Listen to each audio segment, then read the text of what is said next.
रिलायंस ने बोला था कि हम डेट फ्री हो गए हैं और फिर इन्होंने जाके एकदम से डेट ले लिया फॉरेन करेंसी में। तो अगर डी डॉलराइजेशन होता है, अगर सपोज करिए आज की डेट में डॉलर 85 रुपीज का है और आगे जाके वो सपोज करिए 40 रुपए का हो जाए, तो आप इन अ वे आप आज अगर 100 रुपए का लोन ले रहे हैं तो आप हो सकता है तो 2-3 साल बाद 50 रुपए ही वापस कर रहे होंगे। तो ये ट्रेंड आप जो मेजर बोरोवर्स हैं जो फॉरेन करेंसी में बोरो करने की कैपेबिलिटी रखते हैं उनके लिए बहुत बड़ा बेनिफिट है। इंडिया एक कंजम्पशन ड्रिवन इकोनॉमी भी है और एक मैन्युफैक्चरिंग ड्रिवन इकोसिस्टम को भी फोकस किया जा रहा है। तो जहां जहां पे मैन्युफैक्चरिंग एसेट्स है उनकी वैल्यू इंक्रीज होनी चाहिए। एज पर अस हमें ऐसा लगता है कि वो मैन्युफैक्चरिंग एसेट्स जो आज जो वैल्यू डिराइव कर रहे हैं उससे ज्यादा वैल्यू कमांड करेंगे आगे जाके, क्योंकि उनका बिजनेस उसी तरीके से बढ़ेगा। और वो मैन्युफैक्चरिंग एसेट्स बनाने इतने आसान नहीं है, मतलब उन्हें बनाने में कई साल लग जाते हैं। जैसे अगर आप एक स्टील प्लांट लगाने जाएं तो आपको कई साल लग जाते हैं उसे लगाने में। तो जो एग्जिस्टिंग एसेट्स हैं उनकी वैल्यू काफी सिग्निफिकेंटली बढ़नी चाहिए मार्केट में आने वाले टाइम में, इज व्हाट वी थिंक। अगर हम देखें कई सारे ऐसे स्टॉक्स हैं जो अगर आप लिस्टेड स्पेस में देखेंगे इस पॉइंट इन टाइम पे, तो कई सारे ऐसे स्टॉक्स हैं जो 10 की पी पे 15 की पी पे भी मिल रहे हैं और अच्छे बड़ी कंपनीज हैं। बट अनलिस्टेड स्पेस में मोस्ट ऑफ द स्टॉक्स जो फ्रीक्वेंटली ट्रेडेड है वो काफी एक्सपेंसिव हो गए। एक शॉर्टकमिंग और है, जब मार्केट वोलेटाइल होता है या जब मार्केट अनलिस्टेड मार्केट गिरता है तो अनलिस्टेड मार्केट उससे ज्यादा गिरता है और वो और ज्यादा इलिक्विड हो जाता है। बट हैविंग सेड दैट, अगर आपको अच्छी अपॉर्चुनिटीज अनलिस्टेड मार्केट में मिले जहां पे आईपीओ अगले 6 महीने में आने वाला है, साल भर में आने वाला है, 2 साल में आने वाला है, तो वहां पे पैसा भी बहुत ज्यादा बनता है। तो ये एक ऐसा जरिया है जहां पे मैंने पर्सनली भी जो देखा है कि अनलिस्टेड मार्केट में जो पैसा बनता है वो लिस्टेड से कई बार बहुत ज्यादा बनता है। न्यू इन्वेस्टर्स हैं या जो छोटे इन्वेस्टर्स हैं वो अनलिस्टेड मार्केट में काफी सोच समझ के पैसा लगाए। बट जो मंझे हुए इन्वेस्टर्स हैं और जिनके पास एक्सेस है अच्छे इन्वेस्टमेंट ऑप्शंस का और अच्छे एडवाइजर्स का, वो डेफिनेटली एक्सप्लोर कर सकते हैं अनलिस्टेड मार्केट। आई थिंक यहाँ पे रहेगा और काफी इवॉल्व भी होगा। एसआईपी के थ्रू जरूर पैसा डालें। हमने देखा है जो भी हमारे इन्वेस्टर है, जैसे स्मॉल केस है या पीएमएस है, जिन्होंने एसआईपी के थ्रू जो पैसा डाल रहे हैं बार बार, उनके रिटर्न्स वर्सेस जो वन टाइम लमसम पैसा डाल रहे हैं उनके रिटर्न्स में बहुत फर्क है।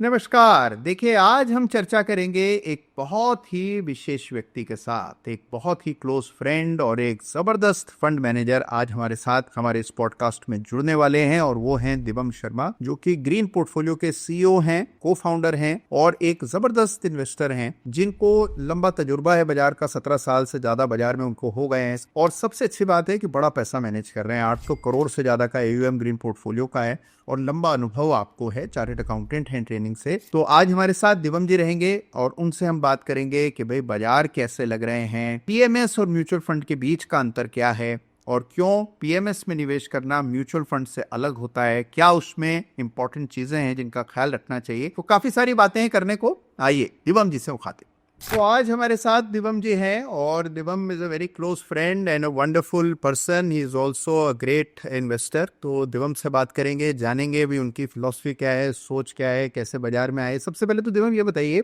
आपकी जो कंपनी का नाम है ग्रीन पोर्टफोलियो, तो व्हाट इज, मतलब green is because of markets या green is because of environment, मतलब ये ग्रीन कहाँ से आया ये बताइए। देखिए, जब हम 2014 में हमने कंपनी बनाने का सोचा तो हम लोग काफी सारे नाम अप्लाई कर रहे थे। तो उस टाइम पे लक कहिए या कुछ भी कहिए कि उस टाइम पे हमें ग्रीन का नाम मिला। हमने तो इसे थोड़ा सा इसी तरीके से सोचा कि markets in green and markets in red. तो बट आज की डेट में जो ये ग्रीन का कॉन्सेप्ट है वो बहुत पॉपुलराइज हो गया। मैंने एक टैगलाइन पढ़ी, अडानी इन्वेस्ट $1 ट्रिलियन इन ग्रीन पोर्टफोलियो। तो हम बड़े मेस्मराइज हो गए इस टॉपिक को सुन के कि हमारी कंपनी में इतना बड़ा इन्वेस्टमेंट आ गया। बट लकीली मतलब ये कॉन्सेप्ट जो ग्रीन एनवायरनमेंट से रिलेटेड है वो बहुत पॉपुलराइज हो गया। तो इसके अराउंड हमने एक थीम भी अभी रिसेंटली निकाली जो ईएसजी थीम को फॉलो करती है ब्रॉडर मार्केट्स में। बहुत बढ़िया दिवम, तो वंडरफुल। तो एक बात ये बताइए कि आप अपने आप को क्या मानते हैं यार, किस तरह से आप इन्वेस्ट करते हैं? किसी एक स्कूल ऑफ थॉट को आप सब्सक्राइब करते हैं या आप मानते हैं कि भाई यू मूव अलोंग चेंज? आप में क्या ट्रांसफॉर्मेशन आया एज एन इन्वेस्टर, बिकॉज आपको बाजार में काफी समय हो गया, तो क्या चेंजेस देखे आप? तो सर, जब जर्नी स्टार्ट करी तब तो एज अ इनिशियली जब आप एज एन इंडिविजुअल इन्वेस्ट करते हैं तो एक अलग थॉट प्रोसेस से आप स्टार्ट करते हैं अपनी जर्नी। तब उस टाइम पे डेस्परेशन होती है आपकी, क्योंकि आपके पास बहुत पैसा नहीं होता। आपको लगता है कि मैं कैसे ग्रो करूं, कैसे मैं, आप अलग अलग चीजें ट्राई करते हैं क्योंकि आपको इतना मार्केट में आइडिया नहीं होता कि क्या करना है। तो उस टाइम पे सब कुछ किया, सब कुछ किया, ट्रेडिंग करी, पेनी स्टॉक्स में इन्वेस्ट किया, पैसे जलाए हाथ। तो बेसिकली उस टाइम पे बट काफी सारी when you start as a professional investor तब आप एक अलग सोच से चलते हैं। तो जब हमने वो किया, जब हम इन्वेस्टर से का पैसा मैनेज करने लगे तो एक अलग डिसिप्लिन हमने बनाया। हमने ये जैसे कई सारे ऐसे चीजें हैं, जैसे जब आप इन्वेस्ट कर रहे हैं तो आप टर्न अराउंड स्टोरीज को खाली प्रॉमिस के बेसिस पे नहीं खरीदेंगे, आप जब टर्न अराउंड एक्चुअली होने लगेगा तब खरीदेंगे। इसी तरीके से जो आप डाइवर्सिफिकेशन, हम बहुत कॉन्सेंट्रेशन करके चलते थे अपने पोर्टफोलियोज में, तो हमने थोड़ा सा डाइवर्सिफिकेशन करने की कोशिश करी कि हम यूजुअली अपने पर्सनल पोर्टफोलियो में 5-6 स्टॉक्स या 8 स्टॉक्स लेते थे, वो हमने एवरेज 15-17 स्टॉक्स के पोर्टफोलियो बनाने शुरू किए। ऐसे ही बहुत सारे चेंजेस आए, बहुत सारे डिसिप्लिन। जब आप कस्टमर से मिलते हैं, उनकी साइकोलॉजी समझते हैं, जब इन्वेस्टर से मिलते हैं तो उसमें बहुत सारे थॉट प्रोसेस निकल के आते हैं। कई बार कस्टमर अपने एक्सपीरियंस से भी आपको बहुत कुछ सिखा के जाते हैं, तो उससे हमारी फिलॉसफी बहुत इवॉल्व हुई। बट हम ये जरूर मानते हैं कि अगर आप मार्केट अगर चेंज हो रहा है और आप अपनी फिलॉसफी फ्रीक्वेंटली चेंज करें तो वो भी गलत है। तो हमारा सोच ये रहता है कि जो आप डिसिप्लिन से चल रहे हैं, मार्केट अपना कोर्स चेंज करता रहेगा बट आप अपने डिसिप्लिन को मेंटेन रखें, अनलेस एंड अनटिल कोई ऐसी लर्निंग है जिससे आप अपनी फिलॉसफी में कुछ पिवट करना चाहते हैं। बट हम एक बड़े डिसिप्लिन्ड अप्रोच में आ गए with when we started investing with. मतलब देवम यह है कि you started with one idea, और सबसे अच्छी बात यह है कि आपने बड़े उससे कहा कि भाई I started off as a investor, आप अपने लिए इन्वेस्ट करते थे और फिर धीरे धीरे करके आपने बहुत मतलब सारी, और बिल्कुल सही बात है कि जो नया नया इन्वेस्ट करता है उस सभी तरह के प्रयोग करता है, and then you finally started doing this more professionally। तो आपको लगता है कि अपना पैसा मैनेज करने में अलग तरह के पुल्स एंड प्रेशर्स होते हैं, जब आप पब्लिक फंड्स मैनेज करते हैं तो उसके अलग डायनेमिक्स होते हैं, कौन सा ज्यादा आसान है, कौन सा ज्यादा मुश्किल है, आपको क्या लगता है? देखिए, थॉट प्रोसेस बहुत अलग है। जब आप पब्लिक का पैसा मैनेज करते हैं तो आप पे बहुत रिस्पॉन्सिबिलिटी है और आपको बहुत सारी गाइडलाइंस फॉलो करनी है, आपको बहुत सारे डिस्क्लोजर्स देने हैं, तो और आपको एक डिसिप्लिन से चलना है। अगर आप अपना पैसा एक बार को अगर उसमें कोई लॉस होता है फिर भी आप उसको एक अलग नजरिए से देखते हैं, जब पब्लिक का पैसा का लॉस होता है तो आप एक अलग नजरिए से पब्लिक रिएक्ट करती है उस पर। तो इवन जैसे अगर मार्केट्स अच्छा कर रहे हैं, आप पब्लिक को पैसा बना के दें तब वो एक फॉर ग्रांटेड लिया जाता है। बट लेकिन अगर उनका अगर आप पैसा अगर नुकसान कर दें तो वो बहुत नेगेटिव हो जाता है। तो पब्लिक का फंड मैनेजमेंट एक बहुत ही अलग बॉल गेम है। आपको लगता है कि जब आप पब्लिक पैसा मैनेज कर रहे हैं तो एसेंशियली आप ज्यादा कंजर्वेटिव हो जाते हैं, मतलब essentially because it is somebody else's money, so you are slightly more careful, तो वो रहता है डेफिनेटली रिस्क एक बहुत बड़ा फैक्टर होता है। तो जब आप पब्लिक का पैसा मैनेज करते हैं तो आप रिस्क के बारे में बहुत ज्यादा सोचते हैं, आप उस पैसे पे लेवरेज नहीं करते, आप FNO बिल्कुल नहीं करते आप। तो हमने वहां पे उसके अराउंड, क्योंकि आप बहुत स्केल पे काम कर रहे हैं, जैसे हम बहुत स्केल पे काम करें तो हमें ऐसा लगता है कि हम उसके अराउंड डिसिप्लिन बना के चलें, क्योंकि बहुत सारे इन्वेस्टर्स हैं, किसी के लिए कुछ ऐसे नहीं कर सकते। हमें एक डिसिप्लिन से एक दायरे के अंदर काम करना है। जब आप अपना पर्सनल पैसा मैनेज करते हैं, हालांकि अब जिस तरीके से हमारा काम है उससे ही टाइम नहीं मिलता तो हम अपना पैसा भी PMS में ही लगा देते हैं। बट लेकिन अगर आप अपना इंडिविजुअली एज एन इन्वेस्टर, अगर मैं सोचूं बिफोर ग्रीन पोर्टफोलियो, तो एक अलग तरीके से हम इन्वेस्ट करते थे, एक अलग नजरिए से। वहां पे रिस्क, हमारा एपेटाइट बढ़ जाता था, वहां पे आप शायद FNO भी कर लेते थे वहां पे। What is the size of your AUM? तो सर अभी overall we are managing 800 crore के around in PMS and around 300 crore under small cases. तो हम लोग ओवरऑल अराउंड, जैसे जैसे साइज बढ़ता है, जैसे मान लीजिए आप 50 करोड़ कर रहे हैं, फिर आप 100 कर रहे हैं, फिर आप 800 कर रहे हैं, अगर भगवान ने चाहा तो आप कल 8,000 भी करेंगे। तो जब ये पैसा बड़ा हो जाता है, यानी कि फंड्स बड़े हो जाते हैं, तो how does that change your decision making? किस प्रकार की प्रॉब्लम्स आती है? क्योंकि कई बार हम सोचते हैं कि भाई म्यूचुअल फंड वो रिटर्न क्यों नहीं ला पा रहा है जो मेरा छोटा सा फंड ला रहा था, तो उसकी क्या डायनेमिक्स हैं, वो अगर आप बताएंगे तो बहुत लोगों के मन में इसको लेकर के दुविधाएं रहती है, तो ये बताइए। देखिए, जब हम कम पैसा मैनेज कर रहे थे तब हमारे पास फ्लेक्सिबिलिटी बहुत ज्यादा थी और हमारे ऑपरेशंस भी बहुत लिमिटेड रिक्वायरमेंट थी। आज ऑपरेशंस, एक पोर्टफोलियो मैनेजमेंट में हम अलग अलग इन्वेस्टर्स के लिए अलग अलग पोर्टफोलियो मैनेज करते हैं, तो सबके अलग डीमैट अकाउंट्स होते हैं। एक जो स्केल ऑफ ऑपरेशंस है वो सिग्निफिकेंटली बढ़ गया है। जब आप बड़ा पैसा मैनेज करते हैं तो आपको डिसिप्लिन में फर्दर आपका एक पिवट होता है, तो जो छोटे पैसे में नहीं होता। जैसे अगर आप बड़े पैसा मैनेज कर रहे हैं तो फिर उसमें ग्रेजुअली जब हम स्टार्ट करें तब हम सोचते थे कि हम स्मॉल मिड कैप या माइक्रो कैप में बहुत ज्यादा इन्वेस्ट कर पाएंगे और वहां से हम अल्फा जनरेट कर पाएंगे। जब आप बड़ा पैसा मैनेज करने लग जाते हैं तो आपका थॉट प्रोसेस थोड़ा सा फर्दर लार्जर कैप या लार्जर मार्केट कैप में ज्यादा चला जाता है, क्योंकि आपको लगता है कि एक तो जब आप ज्यादा वैल्यू अगर इन्वेस्ट कर रहे हैं किसी एक स्टॉक में तो वो थोड़ा सा लिक्विडिटी पर्सपेक्टिव से अच्छा रहे स्टॉक, और उसमें वॉलिटिलिटी पर्सपेक्टिव भी, अगर आप लार्जर पब्लिक की हैंडलिंग कर रहे हैं, जब आप इन्वेस्टर की हैंडलिंग कर रहे हैं तो उसमें वॉलिटिलिटी पर्सपेक्टिव मतलब ये है कि जैसे जैसे साइज बढ़ता है तो जो स्टॉक सिलेक्शन है उस पर इफेक्ट होता है। तो मतलब अगर आप बड़ा फंड मैनेज कर रहे हैं तो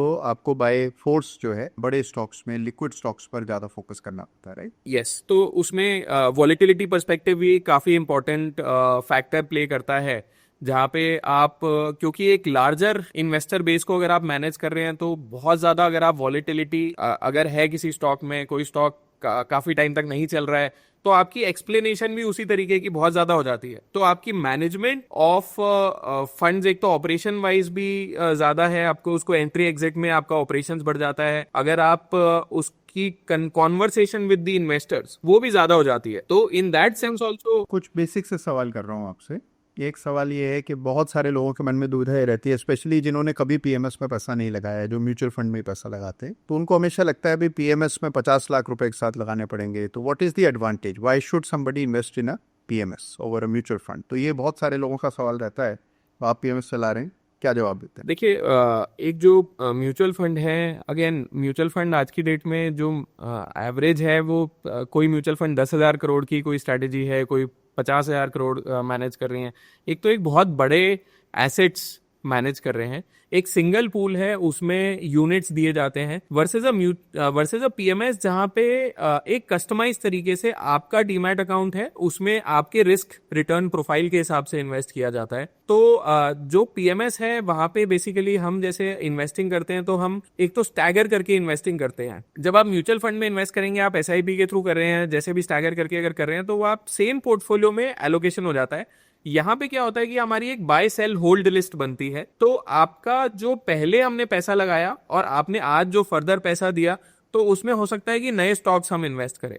इसी तरीके से अगर किसी ने आज पीएमएस चालू किया वर्सेस किसी ने एक साल पहले पीएमएस चालू किया, तो क्योंकि हमारी बाय सेल होल्ड लिस्ट है, कुछ स्टॉक्स हमने बाय कर रखे हैं बट हम उसमें फ्रेश पैसा नहीं लगाना चाहते तो वो होल्ड में चले जाते हैं। तो आज का इन्वेस्टर का जो पोर्टफोलियो है वो अलग होगा versus someone who has come 1 year back. तो एक पोर्टफोलियो में कस्टमाइजेशन है, बहुत इंपॉर्टेंट डिफरेंस है मेरे ख्याल से, और इसको मतलब समझना चाहिए, क्योंकि कई बार लोग जो है म्यूचुअल फंड और पीएमएस को इक्विवेलेंट मानते हैं या मानते हैं कि एक ये कॉन्सेप्ट है। लेकिन ये जो फर्क दिवम बता रहे हैं मुझे लगता है काफी इंपॉर्टेंट है, क्योंकि देखिए क्या है कि जैसे आप म्यूचुअल फंड में पैसा लगा रहे हैं तो आपको एक मुश्त पैसा लगाना है आपने, या आप स्टैगर करके भी लगा रहे हैं तो आपका पैसा जो है वो उन्हीं स्टॉक्स में लगता रहता है, जबकि यहाँ आप स्टॉक्स चेंज कर सकते हैं। This is the big advantage. Yes.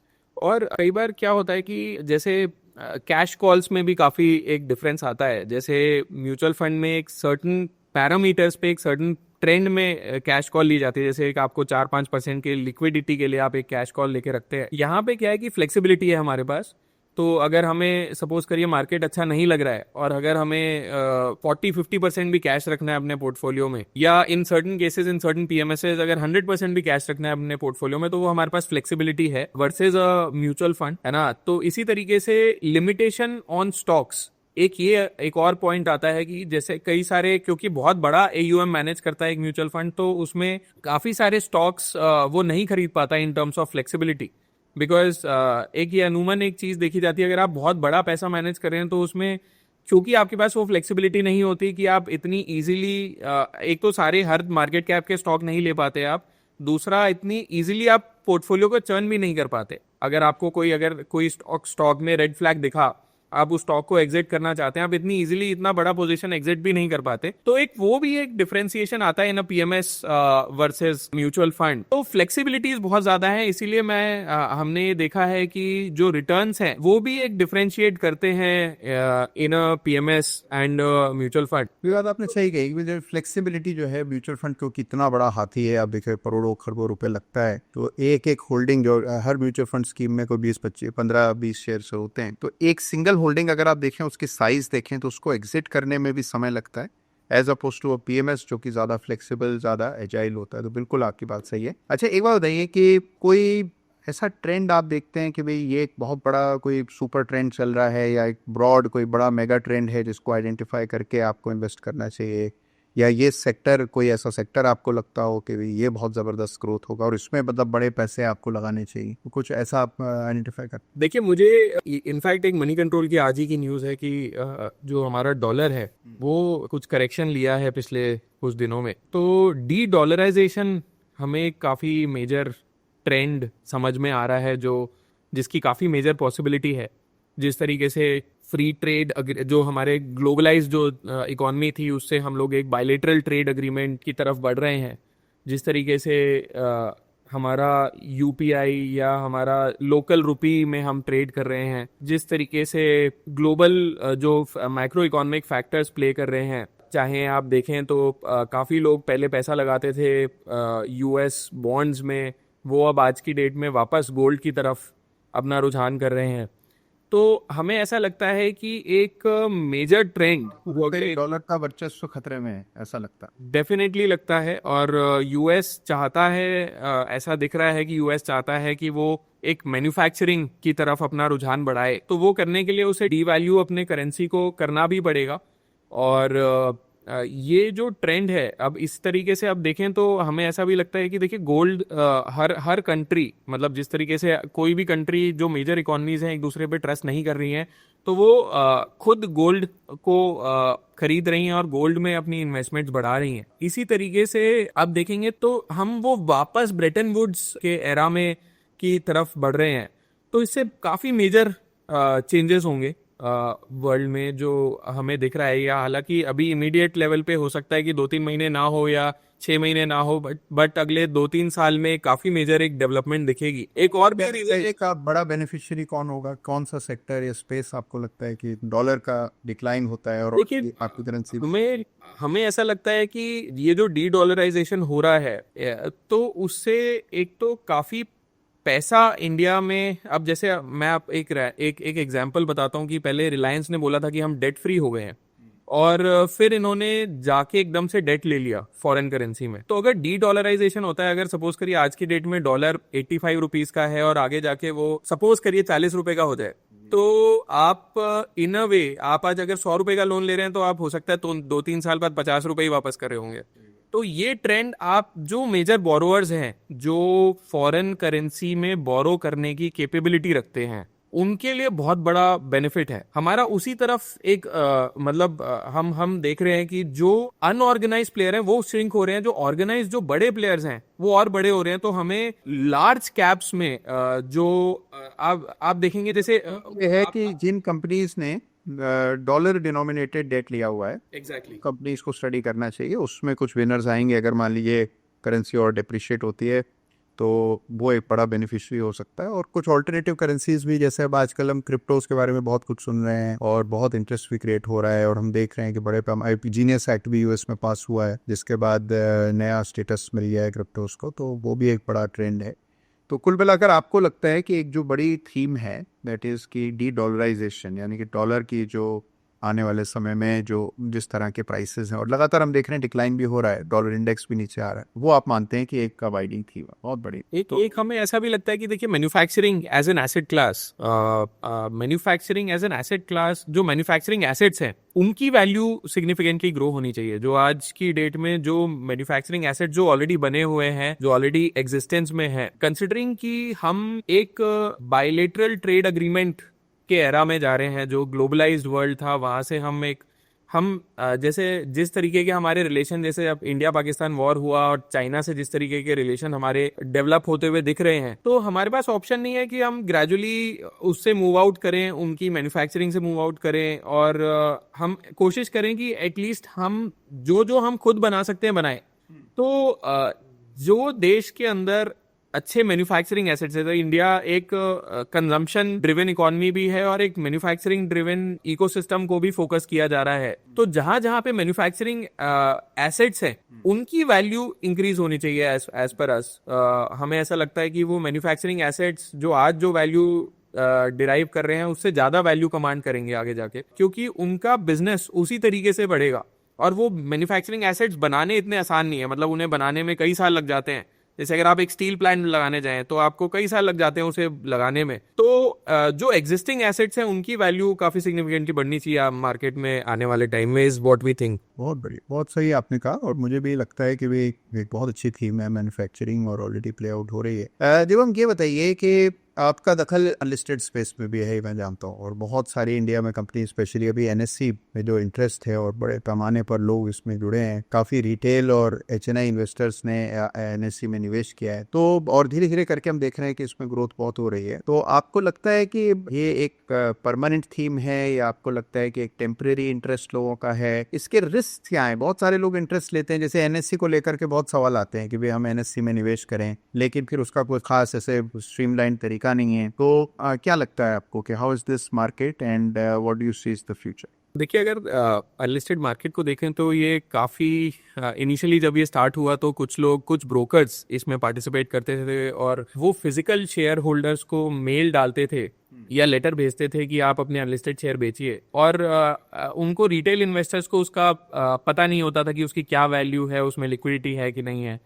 अब पिछले 2-3 साल में अगर आप देखें तो ये मार्केट बहुत इवॉल्व हो गया, बहुत सारे इन्वेस्टर्स को इसकी अवेयरनेस हो गई और बहुत सारे इन्वेस्टर्स इसमें निवेश करने आ गए। इसमें जब भी मार्केट इस स्पेस पे ग्रो करता है और वो मार्केट ऑर्गेनाइज नहीं होता, तो उसमें प्लस भी होता है, माइनस भी होता है। डेफिनेटली बहुत सारी वेल्थ क्रिएशन भी होती है, जो हमने अनलिस्टेड शेयरों में देखा भी। जो कुछ स्टॉक्स फ्रीक्वेंटली ट्रेडेड हैं, कुछ स्टॉक्स प्री आईपीओ हैं, कुछ स्टॉक्स अर्ली स्टेज पे भी हैं जहां पे लोग लिक्विडिटी चाहते हैं या मांगते हैं थ्रू दी अनलिस्टेड मार्केट। तो जो फ्रीक्वेंटली ट्रेडेड स्टॉक्स हैं, हालांकि उसमें लिक्विडिटी है आज की डेट में, बट वो बहुत एक्सपेंसिव हो गए। तो अगर हम देखें, कई सारे ऐसे स्टॉक्स हैं जो, अगर आप लिस्टेड स्पेस में देखेंगे इस पॉइंट इन टाइम पे, तो कई सारे ऐसे स्टॉक्स हैं जो 10 की पी पे, 15 की पी पे भी मिल रहे हैं और अच्छे बड़ी कंपनीज हैं। बट अनलिस्टेड स्पेस में मोस्ट ऑफ द स्टॉक्स जो फ्रीक्वेंटली ट्रेडेड हैं वो काफी एक्सपेंसिव हो गए। एक शॉर्टकमिंग और है, जब मार्केट वॉलेटाइल होता है या जब मार्केट अनलिस्टेड मार्केट गिरता है तो अनलिस्टेड मार्केट उससे ज्यादा गिरता है और वो और ज्यादा इलिक्विड हो जाता है। तो उसमें इन्वेस्टर्स को एग्जिट करना और टफ हो जाता है क्योंकि बायर नहीं आते हैं। तो एक रिटेल इन्वेस्टर के लिए वहां पे शॉर्टकमिंग्स आते हैं। बट हैविंग सेड दैट, अगर आपको अच्छी अपॉर्चुनिटीज अनलिस्टेड मार्केट में मिले, जो जहां पे आईपीओ अगले 6 महीने में आने वाला है, साल भर में आने वाला है, 2 साल में आने वाला है, तो वहां पे पैसा भी बहुत ज्यादा बनता है। तो ये एक ऐसा जरिया है जहां पे मैंने पर्सनली भी जो देखा है कि अनलिस्टेड मार्केट में जो पैसा बनता है वो लिस्टेड से कई बार बहुत ज्यादा बनता है। बट अगेन वहां पे आप किस जगह पे इन्वेस्ट कर रहे हैं, वहां के उसमें आपकी क्या ड्यू डिलिजेंस है, वहां आईपीओ कब आ रहा है, ऐसे बहुत सारे फैक्टर बहुत ज्यादा इंपॉर्टेंट हो जाते हैं। तो मतलब एक रिटेल निवेशक के लिए जिसके पास लिमिटेड रिसोर्सेज होते हैं, जिससे लिस्टेड कंपनियां ठीक से एनालाइज नहीं हो पाती जी, उनसे लिस्टेड स्पेस में काम करना उनके लिए मुश्किल होता हो। एग्जैक्टली तो वहां पे वो हाथ जला लेते हैं। वो इन फोमो में आके कि भाई अनलिस्टेड मार्केट, ये लिस्ट हो जाएगी कंपनी, वो इन्वेस्ट तो कर लेते हैं, वो पॉपुलराइज हो जाते हैं वो स्टॉक्स, और वो स्टॉक्स हो सकता है हमने टच फील भी करे हो, वो लोग इन्वेस्ट तो कर लेते हैं। बट वो ग्रेजुअली देखते हैं कि एक तो मैं लॉक इन में चला गया, मैं 6 महीने साल भर के लॉक इन में चला गया, मेरे को लिक्विडिटी नहीं मिली। दूसरा, मैं कई बार जब मार्केट कैसे भी प्ले करे, मैं कई बार उसमें उस तरीके का पैसा नहीं बना पाता। तो मुझे ऐसा लगता है कि जो न्यू इन्वेस्टर्स हैं या जो छोटे इन्वेस्टर्स हैं, वो अनलिस्टेड मार्केट में काफी सोच समझ के पैसा लगाएं। बट जो मंझे हुए इन्वेस्टर्स हैं और जिनके पास एक्सेस है अच्छे इन्वेस्टमेंट ऑप्शंस का और अच्छे एडवाइजर्स का, वो डेफिनेटली एक्सप्लोर कर सकते हैं अनलिस्टेड मार्केट। आई थिंक यहाँ पे रहेगा और काफी इवॉल्व भी होगा। एक ये जर्नी से निकल चल रहा है अपनी, मतलब एकदम से स्केल अप किया, अब कहीं पे हमें दिखेगा कि आईपीओ के एग्जिट्स आएंगे, कहीं पे नहीं आएंगे, फिर ग्रेजुअली एक फर्दर इवोल्यूशन होगा इसमें। तो डेफिनेटली बट अपॉर्चुनिटीज निकलती रहेंगी। हमारा थर्ड लार्जेस्ट स्टार्टअप इकोसिस्टम है। मैंने ये देखा। हाँ प्लीज कंप्लीट। तो हमारा थर्ड लार्जेस्ट स्टार्टअप इकोसिस्टम है वर्ल्ड का। बहुत सारी कंपनियां हैं, अगर आप देखें तो 15 लाख से ज्यादा कंपनियां हैं। एंड जिस तरीके से फंडिंग आई, जिस तरीके से ईसॉप्स हैं, जिस तरीके से अर्ली एंजल इन्वेस्टर्स आए मार्केट में और उनने कंपनियों को ग्रो करने में हेल्प किया। मार्केट में डेप्थ बहुत ज्यादा है और काफी कंपनियां थोड़ा आईपीओ लेने में टाइम लगाती हैं, तो अपॉर्चुनिटीज तो बहुत ज्यादा है और पैसा भी बहुत बनता है आईपीओ से। अगर आप जस्ट पहले या 1 साल पहले, 2 साल पहले पैसा लगाते हैं और आईपीओ आ जाता है, लिक्विडिटी मिल जाती है, तो आपका पैसा भी कई बार बहुत ज्यादा बनता है। मैंने अभी देखा कि आपका जो फंड है दैट इज शरिया कंप्लायंट, तो दिस इज समथिंग न्यू, ये बहुत कम देखते हैं। तो इसका क्या मायने हैं और ये इससे क्या फायदा होता है? क्या इससे आपको कोई ग्लोबल फंड अट्रैक्ट करने में मदद मिलती है? What is the big idea? देखिए, हमने देखा कि हमारी इतनी बड़ी पॉपुलेशन है और जिस तरीके से हम 14 करोड़ डीमैट अकाउंट के आसपास पहुंच गए, इतना सिग्निफिकेंट ग्रोथ किया डीमैट अकाउंट में, हमारी काफ़ी मेजर पॉपुलेशन आज की डेट में भी इन्वेस्ट नहीं कर पा रही और एक तरीके से करना चाहती है। तो minorities are a very big part of our country and a lot of these people wanted to invest into markets, but उनको एक प्रोडक्ट जो शरिया कंप्लाइंट था नहीं मिला। तो हमने एक कंपनी है इस्लामिकली, उनके साथ टाई अप किया। वो हमें स्कॉलरली एडवाइस देते हैं on stocks which are compliant and non compliant. And हमने उस एडवाइस के बेसिस पे हमने अपने जो हमारी रिसर्च है उसको क्लब करके ये प्रोडक्ट बना के दिया। एंड ऐसा प्रोडक्ट हमने ब्रॉडर मार्केट्स में, जैसे स्मॉल मिड कैप्स को भी हम इस प्रोडक्ट के अंदर कवर करते हैं। कुछ प्रोडक्ट्स हैं जैसे टाटा एथिकल है जो कंप्लाइंट है, बट लेकिन वो एक सर्टेन लार्ज कैप्स कैटेगरी को ही केटर करता है। और क्योंकि रेस्ट्रिक्शंस हैं कि एक आप सर्टेन स्टॉक्स में ही लगा सकते हैं, सर्टेन कैटेगरी में ही लगा सकते हैं, तो उसमें उतने रिटर्न्स अच्छे नहीं बनते। अगर आप ब्रॉडर मार्केट में उस पर्सपेक्टिव को लेके जाएं तो आपके रिटर्न्स के पर्सपेक्टिव भी बढ़िया हो जाते हैं। तो हमने ये प्रोडक्ट बना के लॉन्च किया और इसमें काफी अच्छा हमें आउटरीच मिला। बहुत इन्वेस्टर्स ने इसको सराहा और उनको, वो चाहते थे कि हम इन्वेस्ट करें और वो चाहते थे कि हम जो पैसा है मार्केट्स में लगाएं, तो हम उस पैसे को मार्केट्स की तरफ चैनलाइज कर पा रहे हैं। हमें बहुत सारे एनआरआई इन्वेस्टर्स हैं, बहुत सारे डोमेस्टिक इन्वेस्टर्स हैं जो हमारे ना केवल स्मॉल केस बल्कि पीएमएस में भी इन्वेस्ट करते हैं थ्रू दिस प्रोडक्ट। एंड जो हमारा भी थॉट प्रोसेस है एज अ फंड मैनेजर, हम बड़े निश और डिसिप्लिन मतलब प्रोडक्ट्स लाना चाहते हैं हमने इन्वेस्टर्स के लिए। तो उस जर्नी में ये हमारा एक प्रोडक्ट इवॉल्व होकर आया है जो बहुत अच्छा चल रहा है। बहुत बढ़िया। तो देखो, मैं एक चीज़ और बताइए, जैसे कि मान लीजिए कोई यंग आदमी है, कोई 25 साल का है या 24 साल का है, जो आज हमें सुन रहा है और वो बाजार को देखता है और देखता है कि लोगों के इतने बड़े बड़े पोर्टफोलियोज हैं। कभी हम सुनते हैं कि फला का 1000 करोड़ का पोर्टफोलियो हो गया, किसी का 2000 करोड़ का पोर्टफोलियो है, और उसके मन में भी ये भावना जन्मती है कि भाई कभी ऐसा हो सकता है कि मैं जब बड़ा हूँ, यानी कि मैं रिटायरमेंट के एज तक पहुंचूं, तो मेरा भी पोर्टफोलियो 25 करोड़ का, 50 करोड़ का हो। तो कोई रोड मैप कभी आप सोचते हैं कि भाई this is the way to get there, कि ये तरीका हो सकता है कि यहाँ से शुरू करो, इतना पैसा लगाओ? कोई रोड मैप है कि how can an average person, average salaried person get to a 25 crore या 50 crore portfolio by the time he retires, let's say 30 years from now? तो कभी सोचते हैं इस बारे में? देखिए, डेफिनेटली हम जैसे इन्वेस्टर्स से बात करते हैं, कई सारे ऐसे इन्वेस्टर्स हैं जो 40 साल के हो गए, बहुत अच्छी सैलरी कमाते हैं, बट शायद अपना घर भी नहीं खरीद पा रहे क्योंकि महंगाई इतनी बढ़ गई कि और घरों के वैल्यू इतनी बढ़ गई, या अपने बेसिक जो उनके प्लान्स हैं उसको मीट करने के लिए वो सोच रहे हैं कि कैसे करें। तो सबसे पहला तो एक किसी भी इन्वेस्टर को जो करना है, तो आप जितनी जल्दी हो सके उतनी जल्दी स्टार्ट करें। मुझे याद है जब मैं सबसे पहली अपनी जॉब करता था तो मैं 5,000 रुपए भी मेरे अकाउंट में नहीं होते थे और मेरा 100% पैसा मार्केट में लगा होता था। तो वो आप एक जो, और उसको मैंने तो इनिशियली मतलब ऐसा भी था कि पर्सनल लोन लेके भी इन्वेस्ट किया मार्केट में। बट मैं ये सलाह नहीं दूंगा, बट लेकिन मैं ये जरूर बोलूंगा कि आप बहुत जितनी जल्दी हो सके वो बिल्कुल नहीं करना। बट मैं बिल्कुल नहीं करना, बट मैं कह रहा हूं कि आप जितनी जल्दी हो सके उतना इन्वेस्टमेंट स्टार्ट करें, एक डिसिप्लिन अपनी लाइफ में रखें। आप घबराएं ना, मतलब मार्केट अपने उतार चढ़ाव से चलेगा। वो ऐसा हो सकता है कि कुछ एक फेज आए जहां पे वो बहुत ज्यादा आप डर जाएं कि पता नहीं क्या दुनिया ही खत्म होने वाली है। अगर दुनिया खत्म होने वाली है तो इरेस्पेक्टिव आपको उस पैसे की बहुत ज्यादा नीड नहीं होगी। जैसे कोविड आया तो सबको लगा कि भाई क्या होगा पता नहीं, और मार्केट बहुत ज्यादा गिर गया, और बट जिन्होंने डिसिप्लिन रखा, जिन्होंने पेशेंस रखा, उन्होंने बहुत ज्यादा पैसा भी कमाया। तो आपको अपनी जर्नी एक डिसिप्लिन रखना है। जो आपके बायसेस हैं, आपके कई सारे ऐसे बायसेस आ जाते हैं बीच में कि जैसे आपने कोई डिसीजन लिया तो आपने उसकी कंफर्मिटी बायस हो गया कि आप भाई ये डिसीजन ही सही है। तो आपको रैशनल डिसीजंस लेने हैं अपनी इन्वेस्टमेंट जर्नी में। इनिशियली जब आप स्टार्ट कर रहे हैं, जब आपको आइडिया कम है, तो आप शायद एक एडवाइजर के थ्रू या एक फंड, म्यूचुअल फंड के थ्रू, या एक है ना एक इन्वेस्टमेंट एडवाइजर के थ्रू जाएं। ग्रेजुअली जब आप इस जर्नी में आगे जा रहे हैं, जब जैसे आप खुद सीख रहे हैं, आप खुद उसमें ऑब्जर्व कर रहे हैं, तो आप खुद से भी उसमें प्लंज ले सकते हैं। But it has to be done when you are mature in the market. तो वो करें, और आप ग्रेजुअली एसआईपी के थ्रू जरूर पैसा डालें। हमने देखा है कि जो भी हमारे इन्वेस्टर है, जैसे स्मॉल केस है या पीएमएस है, जिन्होंने एसआईपी के थ्रू जो पैसा डाल रहे हैं बार बार, उनके रिटर्न्स वर्सेस जो वन टाइम लमसम पैसा डाल रहे हैं, उनके रिटर्न्स में बहुत फर्क है। और ये एक्चुअल रिटर्न्स में फर्क दिखता है। तो एक एसआईपी के थ्रू रेगुलर बेसिस पे आप जितना भी आप सेव कर सकते हैं डालते जाए, और एक लंबी अवधि के लिए इन्वेस्ट करें। अगर आप ये एक बेसिक फिलॉसफी को फॉलो करेंगे, तो जो आपके गोल्स हैं और जो आपके ये बड़ा वेल्थ क्रिएशन का जो आपका थॉट प्रोसेस है, वो डेफिनेटली अचीव हो सकता है।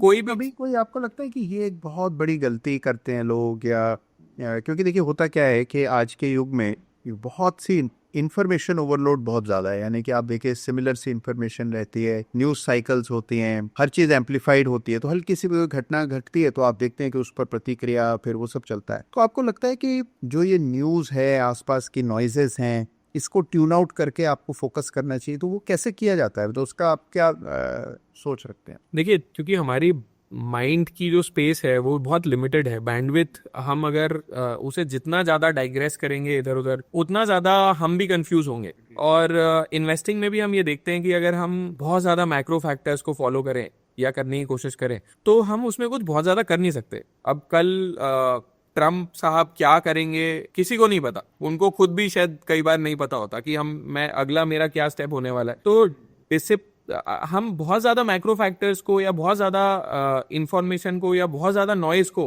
अगर फॉलो करने की कोशिश करेंगे, तो हमारा फोकस चेंज हो जाता है। तो इससे अच्छा अगर आप अपनी कंपनी पे फोकस करें, ये हमारा थॉट प्रोसेस है। इससे ज्यादा अगर आप अपनी कंपनी पे फोकस करें, उसके फंडामेंटल्स कैसे चल रहे हैं, उसमें कोई लॉन्ग टर्म बिजनेस में कोई इंपेयरमेंट तो नहीं आ रही, उसकी बिजनेस की कॉन्टिन्यूटी अच्छी है या नहीं है, उसके आगे आने वाले ग्रोथ प्लान्स कैसे चल रहे हैं, तो अगर आप उस पे फोकस करें डिसिप्लिन तरीके से, तो भले ही शॉर्ट टर्म में वॉलेटिलिटी आए मार्केट में या उस स्टॉक में वॉलेटिलिटी आए, अगर आपका स्टॉक फंडामेंटली स्ट्रांग है, अगर उसकी वैल्यूएशन कंफर्टेबल है, अगर उसके ग्रोथ प्लान्स इंटैक्ट हैं, अगर उसकी मैनेजमेंट अच्छी है, तो वो स्टॉक अच्छा परफॉर्म करेगा ही करेगा। आज करेगा नहीं तो कल करेगा, बट डेफिनेटली करेगा। तो एक हम भी उस थॉट प्रोसेस में रहते हैं कि क्योंकि अगर जैसे सपोज करिए, अगर आप एज अ फंड, अगर आप बहुत सारी कंपनियों में अगर आप रिसर्च कर रहे हैं, तो आप उसके बियॉन्ड अगर काफी सारी चीजें देखने लग जाएंगे, तो आपका फोकस हिल जाएगा। आपको जैसे अगर हम ऑन एन एवरेज से 100 कंपनीज को कवर करते हैं at a point in time, तो हम उन 100 कंपनीज की मैनेजमेंट, उनके क्वार्टरली रिजल्ट्स, उनके ग्रोथ प्लान्स, वो सबको फॉलो करते रहते हैं। यस, डेफिनेटली अगर कोई बहुत बड़ा एक इवेंट आया, उसको आप डेफिनेटली अपने ट्रैक में रखिए। अगर कोई स्टॉक्स में बहुत सिग्निफिकेंट मूवमेंट आ रही है, उसे ट्रैक में रखिए, उसके रीजन ढूंढने की कोशिश करिए कि क्या रीजन हो सकता है। अगर उसका रीजन नहीं है, अगर मेरे स्टॉक में कोई बहुत ज्यादा इंपेयरमेंट नहीं आ रही, उसका स्ट्रेस टेस्ट करिए। अगर उसके स्ट्रेस टेस्ट में कोई बहुत ज्यादा प्रॉब्लम्स नहीं आ रही, तो शायद आप डबल डाउन कर सकते हैं उस इन्वेस्टमेंट को। तो ये एक बहुत बड़ा साइकोलॉजी का फैक्टर प्ले होता है व्हेन यू आर इन्वेस्टिंग। अनूमन क्या होता है कि इस टाइम पे लोग अगर कोई बहुत ज्यादा वॉलिटिलिटी होती है तो लोग घबरा जाते हैं, बट अगर ऐसे पीरियड्स में अगर आप उसको रैशनली सोचे और बहुत ज्यादा नॉइज को फॉलो ना करें तो शायद आप बहुत रैशनल डिसीजन लेते हैं और जो आगे आके आपको बहुत अच्छे रिटर्न्स कमा के देता है। सही बात कह रहे हैं। तो एक बात बताइए दिवम, जैसे अपने वॉलेटिलिटी का जिक्र किया और देख रहे हैं हम लोग पिछले कुछ महीनों से बाजार में वॉलेटिलिटी ज़्यादा है और न्यूज़ फ्लो भी ऐसा है, एराटिक न्यूज़ फ्लो है। अब देख रहे हैं बहुत कुछ यूएस में हो रहा है जिसका असर हमारे बाजारों पर पड़ रहा है और ये नहीं पता होता कि अगली चाल क्या होगी, अगला मोमेंटम क्या होगा, मूवमेंट क्या होगा। तो ऐसे में आपको कितना मेंटली ये स्ट्रेसफुल लगता है, या आपको लगता है कि जो आपका कन्विक्शन है, जो मॉडल है, उस पर फेथ रख करके आप इस वॉलेटिलिटी को राइड कर पाते हैं? क्योंकि मैं देखता हूँ कि बहुत सारे लोग बहुत एंशियस हो जाते हैं जब बाजार ऊपर नीचे होता है, वॉलेटिलिटी रहती है। तो आप पर कितना असर पड़ता है? देखिए, कई बार हमारे पास बहुत सारे इन्वेस्टर्स ऐसे आते हैं जो खुद ही हमें गाइड करने लग जाते हैं कि देखिए ये होने वाला है, ये ट्रम्प साहब ये करने वाले हैं, आप बिल्कुल एग्जिट कर जाइए। तो हम उन्हें भी बोल देते हैं कि ठीक है सर, आप अगर बोल रहे हैं तो आप एग्जिट कर देते हैं। बट हमने देखा है कि साइकोलॉजी एक बहुत बड़ा फैक्टर प्ले करती है इसमें, और कई बार क्या होता है कि जो मार्केट रिएक्ट करता है जिस तरीके से, वो शायद जो ग्राउंड की सिचुएशन है उससे अलग तरीके से रिएक्ट कर जाता है कई बार। तो वो अगर आप उसमें टाइम करने की कोशिश करेंगे तो वो कई बार काउंटर प्रोडक्टिव हो जाता है। तो जैसे अगर आप पिछले कुछ महीने देखेंगे तो जिस तरीके से इतने सारे इवेंट हुए, चाहे वो इंडिया पाकिस्तान की वॉर हुई, चाहे वो इजराइल ईरान की हुई, तो ऐसे कई सारे फैक्टर्स आए बट हमारा मार्केट स्टेबल रहा या ऊपर की तरफ गया। तो अगर मैं उसमें घबरा के बाहर निकल जाऊं तो डेफिनेटली आप पैसा नहीं बनाते। आपको अपने स्टॉक को देखना है, मेरा स्टॉक क्या, मेरा स्टॉक एक्सपेंसिव है, क्या मेरा स्टॉक सस्ता है, क्या मेरा स्टॉक फंडामेंटली अच्छा चल रहा है या उसमें कोई बहुत ज्यादा दिक्कत आ गई है। अगर मेरे पास जैसे मैंने कोई स्टॉक महंगा हो गया, मैंने वो स्टॉक बेचा और मेरे पास अगर रीडिप्लॉयमेंट अपॉर्चुनिटी नहीं है तो मैं कैश में बैठने के लिए तैयार हूँ। बट अगर मैं मार्केट की कोई न्यूज के बेसिस पे, जैसे सर्जिकल स्ट्राइक हुई, एकदम से मार्केट घबरा गया और मार्केट बहुत ज्यादा गिर गया, बट अगर आप उसको हाइंडसाइट में देखोगे तो उसके तुरंत थोड़े महीने बाद ही वो बहुत काफी ऊपर चला गया। तो अगर आप उसको बहुत क्लोजली फॉलो करेंगे, अगेन वही वाली बात है कि अगर आप उन फैक्टर्स को बहुत क्लोजली फॉलो करेंगे और उसको रेगुलरली उसके बेसिस पे अपने डिसीजंस को चेंज करेंगे तो आप एक लूजर बन के निकलेंगे मार्केट से। अगर उसी को आप एक अपॉर्चुनिटी की तरह देखेंगे, या कई बार आपको इन चीजों में अपॉर्चुनिटी भी निकल के आ जाती है। जैसे मार्केट अगर एकदम से गिरा, अगर आप रैशनली अगर सोच रहे हैं उस चीज को और आपके पास पैसा है तो आप डेफिनेटली, जैसे कोविड है, कोविड में काफी एक सिग्निफिकेंट फॉल आया। अगर हाइंडसाइट में हम देखते हैं तो कई लोग यही बोलते हैं कि अगर मैंने उस टाइम पे पैसा लगा दिया था तो मैं बहुत ज्यादा पैसा कमा जाता। तो ऐसी कई बार अपॉर्चुनिटीज भी आ जाती हैं, तो आपको एक साइकोलॉजी में सोचना है। Market are a place of eternal regrets, तो कोई ना कोई तो कारण दुख मनाने का दे ही देता है बाजार। अगर देखिए बाजार बढ़ रहा हो तो लगता है कि हमने शेयर कम खरीदे, बाजार घट रहा हो तो लगता है कि क्यों नहीं बेच दिए। तो कभी ना कभी कोई ना कोई वजह तो रिग्रेट की बनी जाती है। तो ये साइकोलॉजी का बहुत बड़ा रोल है और आप बिल्कुल ठीक कह रहे हैं कि साइकोलॉजिकली टफ होता है ऐसी सिचुएशन से डील करना। तो दिवम, बहुत अच्छी बातचीत हुई और मुझे लगता है जिन्होंने सुना उनको बहुत कुछ नया पता लगा होगा। और मुझे लगता है कि वे कई बार क्या है, छोटे छोटे कॉन्सेप्ट्स होते हैं जिनके बारे में लोगों को पता नहीं रहता है और ऐसी बातचीत में कई चीज़ें नई निकल करके आती हैं। तो बहुत बेवाकी से और बहुत ही साफ ढंग से आपने बात कही, तो बहुत बहुत धन्यवाद आपका दिवम आज बात करने के लिए। Thank you so. बहुत बहुत धन्यवाद सर, प्लेजर।